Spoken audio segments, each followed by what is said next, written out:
नमस्कार। पुष्पा प्रियंका सरस्वती विद्या मंदिर inter college Nanakmatta Uttarakhand. मैं पूजा चौरसिया। आज हम पढ़ेंगे कक्षा 6 की हिंदी पाठ 10 है झांसी की रानी। इस भाग चौथा है ये। और कविता को आगे बढ़ाते हुए झांसी की रानी की गाथाओं को हम आगे जानते हैं कि किस प्रकार झांसी की रानी ने अंग्रेजों से अपनी झांसी की रक्षा की। कुटिया में थी विषम वेदना, महलों में आहत अपमान, वीर सैनिकों के मन में था अपने पुरखों को अभिमान। नाना धंधु पंत पेशवा जुटा रहा था सब सामान, बहिन छबीली ने रणचंडी का कर दिया प्रकट आह्वान। मतलब कि वहाँ उस समय अंग्रेजों ने ऐसी नीति बना दी थी बच्चों, और इतना अत्याचार समाज में कर दिया था कि जो लोग जहाँ थे वो लोग सब लोग दुखी थे। ठीक है, तो जो कुटिया में थी विषम वेदना, मतलब जो गरीब थे, चाहे वो गरीब महिलाएं हों या महलों की रानी हों, सभी के साथ अभद्र व्यवहार किया जा रहा था। इसलिए गरीब लोग अपने गरीब झोपड़ी में अपने घर में विलाप कर रहे थे, रो रहे थे।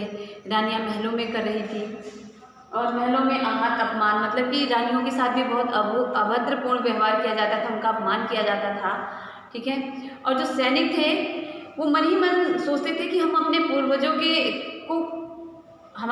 अपने पूर्वजों की गाथाओं पे उन्हें अभिमान था, और वे सोचते थे कि हम क्या कर रहे हैं, हम कैसा कर रहे हैं, क्या हमें ऐसा ही करना चाहिए। उसके बाद वही नाना धंधु पंत पेशवा जुटा रहे थे सब सामान, मतलब कि 1857 की क्रांति के लिए और अंग्रेजों के इस अत्याचार से विरोध के लिए जो नाना साहब थे, पेशवा थे और पंत थे, इन सब लोगों ने क्या किया, क्रांति के लिए सामान जुटा रहे थे।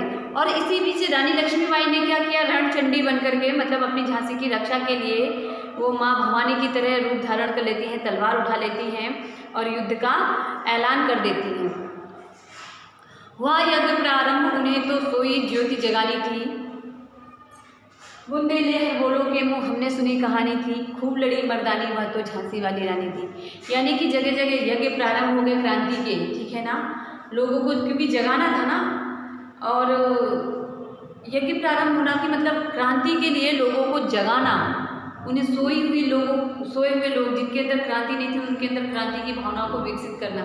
यानी कि किसी भी कार्य को करते हैं तो हम बच्चों यज्ञ करते हैं ना, उसके अनुष्ठान करते हैं, तो क्रांति को भी उन्होंने एक अनुष्ठान के रूप में लिया, लोगों को जगाना प्रारंभ किया, मतलब कि लोगों के सोए हुए मन को जगाया, उसमें क्रांति के बीज भरे, सोई ज्योत जगानी थी।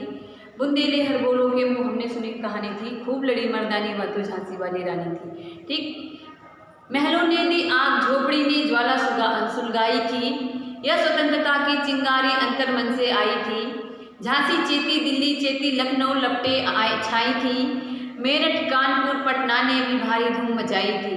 जबलपुर कोल्हापुर में भी कुछ हलचल उकसानी थी। बुंदेले हर बोलो के मुँह, हमने सुनी कहानी थी। खूब लड़ी मर्दानी, वह तो झांसी वाली रानी थी। यानी कि राजा भी आगे आए इस क्रांति में, और जो गरीब लोग थे, यानी कि महलों ने दी आग, झोपड़ी ने ज्वाला सुलगाई थी, यानी कि जो राजा भी इस क्रांति में साथ आए, जो गरीब लोग थे वो भी उस सेना में शामिल होकर के राजाओं के साथ युद्ध करने को तैयार हुए निस्वार्थ भाव से। और क्योंकि जो स्वतंत्रता की चिंगारी थी, क्या अमीर क्या गरीब, अब सभी के हृदय में भड़क उठी थी, सभी स्वतंत्रता चाहते थे। अंग्रेजों की गुलामी करते करते अब सभी का मन भर गया था, और ये आवाज़ जो आ रही थी कि हमको आज़ादी चाहिए, हमारे अंतर मन से हमारी आत्मा कह रही थी कि हमको आज़ादी चाहिए। झांसी की रानी ने झांसी, दिल्ली, लखनऊ, इन सभी क्षेत्रों के लोगों को जगाया। पटना, कानपुर, मेरठ, जबलपुर, कोल्हापुर, इन सभी क्षेत्रों में क्रांति की चिंगारी को जगाया, लोगों को क्रांति के लिए जागृत किया, और सबके हृदय में क्रांति की, स्वतंत्रता की भावना को विकसित करके स्वतंत्रता का महत्व बताते हुए क्रांति के लिए उकसाया। और बुंदेले हर बोलो के मुँह, हमने सुनी कहानी थी। खूब लड़ी मर्दानी, वह तो झांसी वाली रानी। फिर वही है कि बुंदेले लोगों के मुँह बच्चों, हमने जो कहानी सुनी थी, उस कहानी में हमारी रानी लक्ष्मीबाई की वीर गाथाएँ थी। वो बहुत ही मर्दानी थी, बहुत ही साहसी थी, और उसने खूब जाके लड़ा। उसके बाद है, इस स्वतंत्रता महायज्ञ में कई वीरवर आए काम, नाना धुंध पंत तात्या चतुर अजीमुल्ला सरनाम। अहमद शाह मौलवी ठाकुर कुंवर सिंह सैनिक अभिराम भारत के इतिहास गगन में अमर रहेंगे जिनके नाम। लेकिन आज जुर्म कहलाती उनकी जो कुर्बानी थी, बुंदेले हर बोलो के मुँह हमने सुनी कहानी थी, खूब लड़ी मर्दानी वह तो झांसी वाली रानी थी। मतलब कि स्वतंत्रता संग्राम में के महायज्ञ में बच्चों, मतलब कि जब तक सब लोग सहयोग नहीं देते ये युद्ध संभव नहीं हो पाता। कितने लोगों को अपने प्राण की आहुति देनी पड़ी।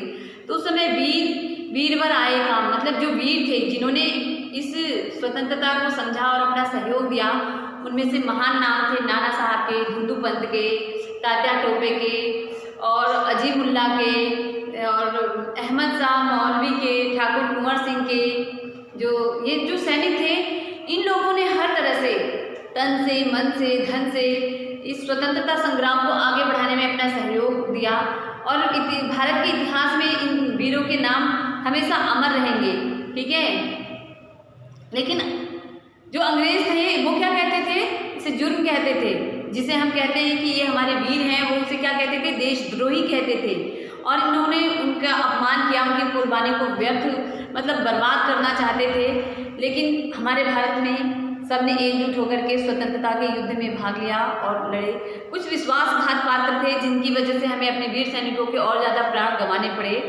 बुंदेले हर बोलो के मुँह हमने सुनी कहानी थी, खूब लड़ी मर्दानी वह तो झांसी वाली रानी थी। यानी कि बुंदेले हर बोलो के मुँह हमने सुनी कहानी थी, खूब लड़ी मर्दानी वह तो झांसी वाली रानी थी। और झांसी की रानी की वीर गाथाएँ आज भी बुंदेलखंड में जगह जगह आपको सुनने को मिलेंगी। और इतिहास गवाह है कि रानी ने किस तरह अपनी झांसी की रक्षा के लिए अपने प्राण न्यौछावर किए। ठीक है बच्चों, अब इसके आगे का भाग हम अगले वीडियो में पढ़ेंगे। तब तक आप लोग कविता को पढ़ते रहिए, समझते रहिए और वीडियो को देखिए। कोई समस्या आता है तो आप लोग पूछ सकते हैं वीडियो देखने के बाद से। विद्यालय के जो बच्चे हैं उनके लिए है ये विशेषकर।